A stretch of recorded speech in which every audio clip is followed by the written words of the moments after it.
Hey everyone, happy Friday. How are you? It's yeah, noon, afternoon here on the East Coast. So, good afternoon if you're here, good morning if you're on the Pacific side and happy, what is it? Have a good night.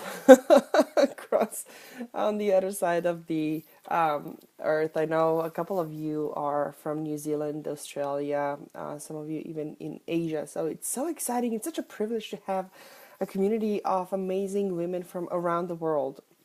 And I just feel so excited and privileged to be able to communicate with all of you. And also, it goes back to my years as a basketball player. Our team was very diverse, and I have teammates from Fiji, from Poland, from Finland to New Zealand. So we are really all over the place, and it was such an amazing experience to just learn from different cultures, observe how they deal with things and different values. And I have to take, I have to tell you that I took a lot in at the point, even though sometimes things when you see them, when you learn about them, don't touch you in a way than they might have later on in life. So today I want to talk about an experience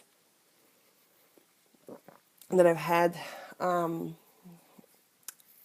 again, another one that I feel really, really lucky to be able to say that I have that person in my life. For those of you who don't know my story, my husband and I bought a house where we are now outside of New York City back in 2011. We moved, I had no idea. The only way from the house to out of the house was the way to ferry station, because I used to take ferry and then train and then to different subway lines to get to my office. It was 2.5 hour door-to-door commute.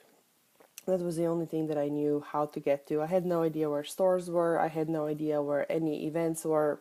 I didn't even know who my neighbors were, because you don't meet them at 6 in the morning, and you don't meet them at 8 at night when you get home.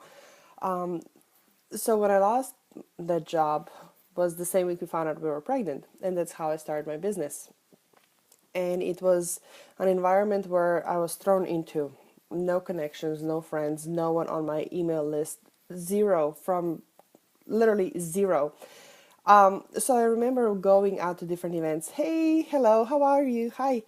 Going to those events, trying to network and trying so hard to establish connections. And you know how it is? My friend reminded me of that last night. We were talking. It's like, when you squeeze soap, what happens? It falls out of your hands, right? And it's the same thing. I remember I would go for years, trying so hard to establish a connection in a real world, not online, not with somebody who I can talk to, reach out to, but really having a friend. It was something that I had such a deep desire, and it didn't happen. It just wouldn't happen until later on, when I was like, "Hey, you know what? I'll just let it go. I'll let it flow. I know things happen once the kids are around and you start moving in different circles. You have different things to talk about as well, because at networking events, business is priority. And yes, it happens sometimes. And what actually happened was that once I made a decision, once I kind of let it go, I just went with the flow. I met one of my best friends now. Topic we instantly connected on, kids, but we met at a business function. So that friendship has been going strong since, oh my gosh, 2012 now. And for the record, she's German, so I guess we have that in common as well. But then I also met another friend of mine. She just texted me if I could step in with something in a couple of weeks, and I was like, of course I will. I'll drop everything and I'll be there for you. But we were talking about, she's also an entrepreneur, and they're just discussing how challenging it can be, navigating this world when you put so much pressure on yourself, when you believe that society expects so much from you as a woman, as a wife, as a mom, as an entrepreneur. You have all the different roles, all different expectations, all different standards you try to fill in, and you try to compartmentalize yourself in a specific way that will resonate with the society, that will resonate with your audience, and it can be really stressful at times. And we were talking about times where we really struggled in our businesses, and I think everybody goes through there. And there was a quote the other day that I saw, I loved it. It says success is not built on success, it's built on failure, sometimes a catastrophe. And I can attest to that. Just this morning, I spoke to a dear colleague of mine, Joel Boggles from Relaunch Podcast. We reconnected. I had a privilege to be on his podcast back in 2015. So we're talking about things that we could do together in the future. He's now a keynote speaker. He does amazing stuff. Look it up. Him and his wife, Dr. Pei, have this Relaunch Podcast, an amazing resource for entrepreneurs. Go check it out. But we were talking about how life happens and the art of the power of never giving up, to go through adversity, to go through challenges, to go through obstacles that life puts on your path. And yeah, talking to that friend of mine yesterday about challenges as entrepreneur, I was reflecting on my visit to Europe and how there was no Wi-Fi connection anywhere outside of the house that we were staying in because I just refused to pay international roaming. It forced me to be present. It forced me to get off the phone. It forced me to really pay attention to what was going on, to get involved in conversations, to get involved with the kids, take them out, enjoy. And it was so funny. A part of me was freaking out for the first week. It's like, oh my gosh, what's going to happen? I need to be in touch with my clients. I need to be in touch with my community. I need to do this. I need to do that. Because I'm so used to having everything on my back pocket. And whenever you want to, you pull out a phone. And if you notice what you might be doing, yes, I can multitask. Sure, I can hear you. Yeah, of course I can do this and I can do that. And with your mind, you're still on the phone. You're still responding to the emails. You're still crafting messaging in your mind. You're still somehow in your business. So having been forced to take that step back, it was amazing how things just came to be, how everything just started to fall into place. And I had 2 calls with my consultant for which I got up at 3 o'clock in the morning because, like as I mentioned on updates, if I expect my clients to show up, I need to be the one walking my talk. So there was no excuses, the 6 hour time difference. I got up at 3 o'clock in the morning to show up for our calls. But the last week, I actually asked to reschedule, not because I wouldn't want to get up, but because I just felt I needed that space to kind of let things marinate. And for the first time since 2011, I allowed myself to just let it go, to just let it be. And it was like that metaphor of, what happens when you squeeze the soap, it falls out, but when you pick it up gently, you can actually use it. And it was the same thing, the clarity came, things that no longer fit kind of started to collapse around, and it freaked me out a little bit, I'm going to be honest, when all of a sudden the whole strategy, the whole plan that I had just went down the drain. I was like, well, what am I supposed to do? I had it all planned out, but it no longer felt right. I actually started to get headaches when I just thought about implementing certain things from that old plan. And I was like, yeah, the old me would push through, the new me is trying to honor how I feel and figure out why do I feel that way.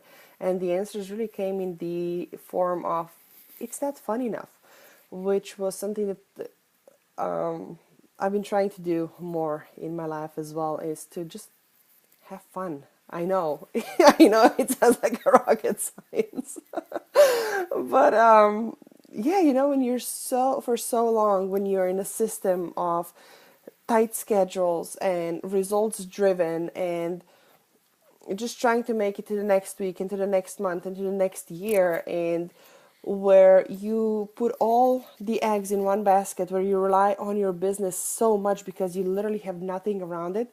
Hey, Carlin, more fun as, yes, life is short. We need to catch up. Speaking of short lives, we need to catch up. It's been way too long. A few years. I'd love to catch up. Let's connect after this video. But yeah, that was a foreign concept to me. And I was talking to, again, exploring different ways, exploring different approaches, exploring different tactics. It was also encouraged, it was a gift from my own mom. She said, you know what, I think you're really going to benefit from that. I'm gonna pay for your session with a healing person who's one of the top. I think it's Jyotish. It's the name of the philosophy, the whole approach.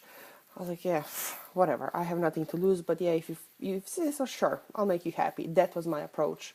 I decided not to resist it, but I wasn't too convinced about it until I actually had a conversation with that woman, and it blew my mind. It blew me away. And when we're talking about kids and how things happen, and how so often, when, like I said earlier, when you're in a new environment, when you're so focused on your business, you might not have the social network, you might not have the social support to kind of buffer everything, to kind of use as an outlet. But every single moment you use to focus on your business, thinking that you need to have the consistent cash flow first, that you need to have all of these things figured out first so that you can afford going out, so you can afford taking a vacation, so you can afford taking a night off, so that you can afford having a babysitter come in, so that you can have a night out, date night with your husband, wife, significant other, spouse, partner, in whatever relationship you are in. That was my approach for all these years, and it was never enough. I never got there. Even when my business was at the highest, the first business that I established when I first started out in 2011, based on P&L, you think we were rocking and rolling, but to me, it was still, shh, puppies. I was never there. It was always, yeah, but, well, if only this one more part and this one more piece. There was always something missing, and I was trying to grasp it and grab it so hard it started to fall out of my hands. It started to slip through the fingers, literally. And Joel and I were talking about it this morning as well, how I just needed to give myself time to figure it out. And yes, there were coaches, there were consultants, there were strategies that worked, but not in the long term. Until this past consultant that I worked with, who has really saw through every single thing and understood and was able to predict, what this is what's going to happen. And then when it does, when you get there, let me know, and we're going to go from there. It was an amazing, amazing experience, but it involved more than support from just one person. Most importantly, for what was needed was my own waking up. And speaking of fun, and speaking of allowing yourself to receive, allowing yourself to be supported, allowing yourself to ask for help, was Christine and I were talking about yesterday, and she said, I think I can handle it on my own. I know I can handle it on my own, so why would I ask for support? And I think it's, again, in society we live in now, there's almost as if we have to prove to somebody that we are capable, that we can hold up everything, all the corners of our houses, all the corners of the business, all the corners of our corporate office, or if you work in a private sector, right? You have to show up, you have to be 100% there, you have to show up for PTA meeting, you have to do this, you have to cook organic, you have to do this, you have to days don't have enough hours, you're gonna burn yourself out. So to tie it all back together, because I know I've been covering a very wide topic here, to go into a little bit deeper note, is what it really comes down to is figure out a way that you can have that leverage that you need to either leverage your time, leverage your expertise, or actually leverage somebody else's expertise so that it frees up your time. That could be in business, that could be in private life. It's always a catch-22, where do I start, or do I find a budget for it? And do I have the budget first, or do I hire first and then free up the time for me to create that cash flow so I can get there? It's almost like, what was first, chicken or the egg, right? The question. There's no right or wrong answer. But the most important decision is to just decide and do it. And sometimes somebody needs to push you over the edge and over the cliff. Sometimes you jump voluntarily, trusting you're going to go grow wings on the way down, as one of the metaphors says. Sometimes just life pulls everything from underneath you, and you have to. You have no other choice.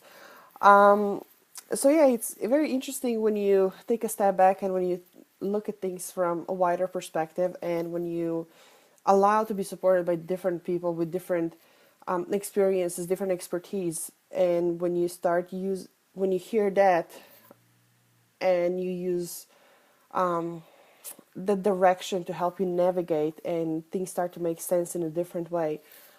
I think it's a very beautiful process that we all go through in very different ways, very different stages of our lives.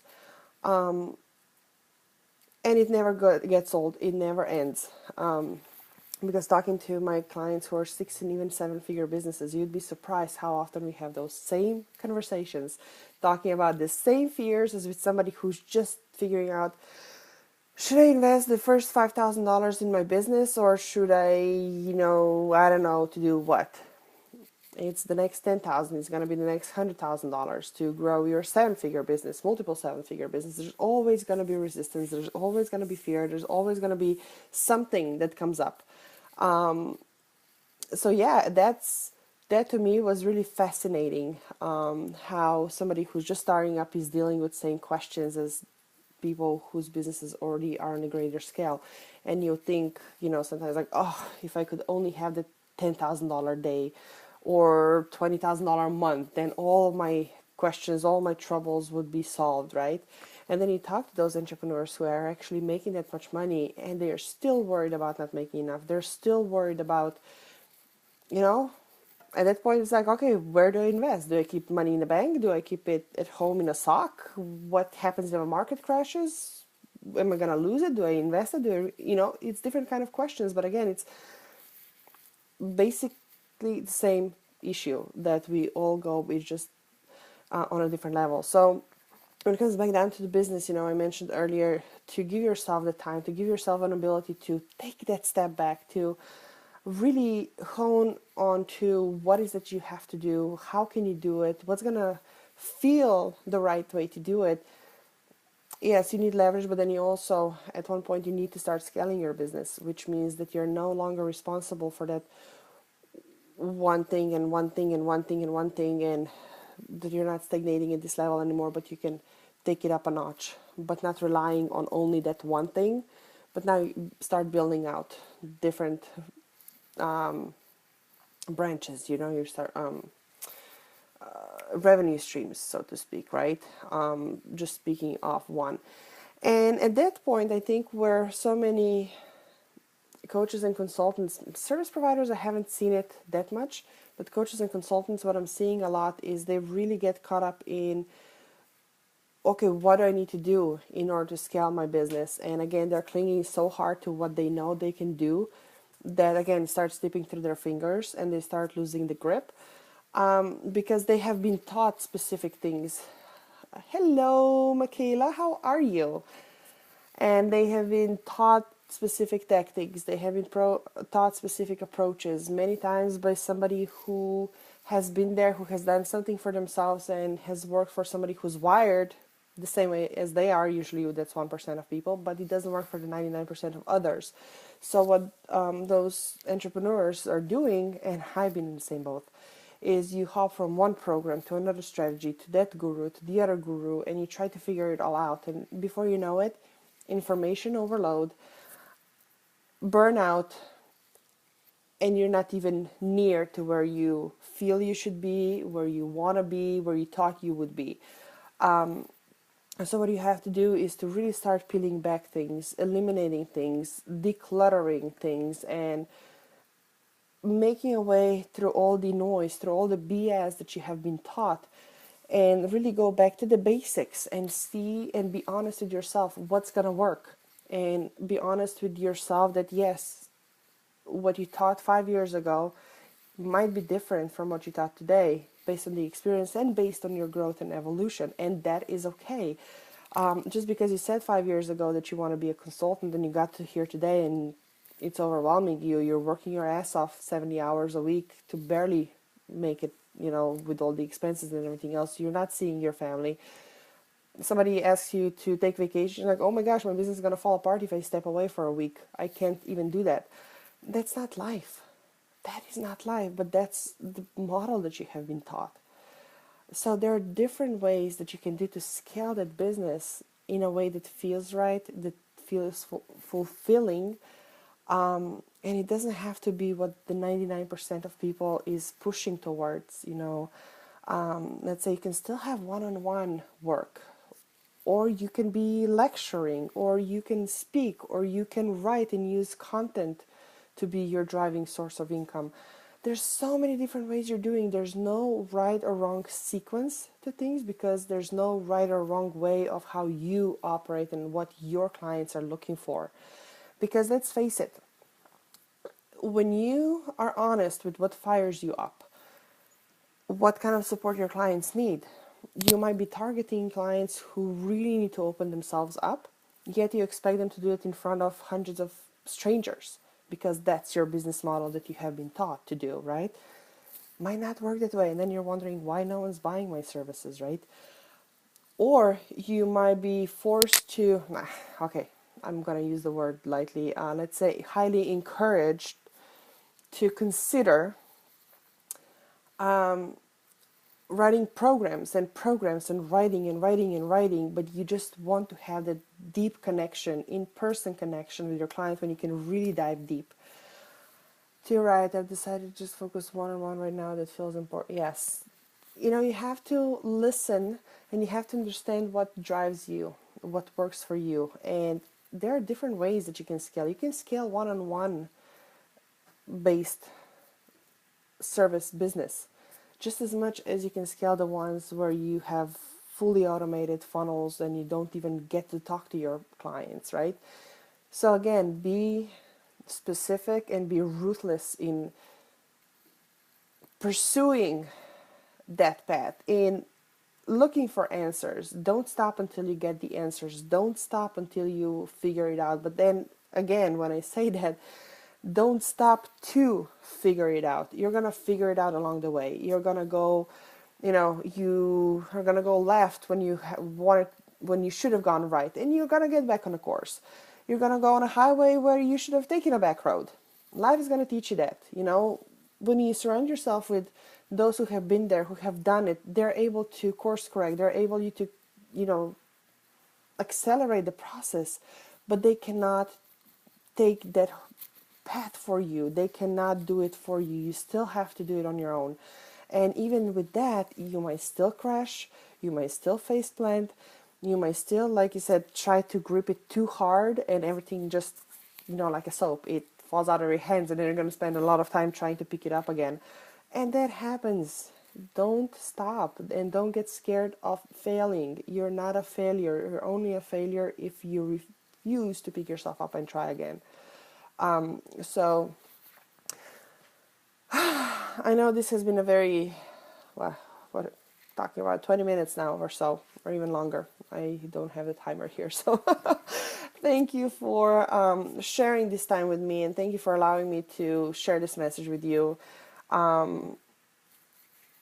I hope it resonates, and I would love to hear, what else is going on in your lives and businesses that has brought you to where you are right now and where you want to go to move forward, and how can we continue this conversation. And I'm excited to learn from you, because I think that was one of the reasons I even put this group together, to have this amazing group of women who are here to empower each other, who are here to support each other, who are here to collaborate in many different ways. So thank you, and let's have some fun, okay?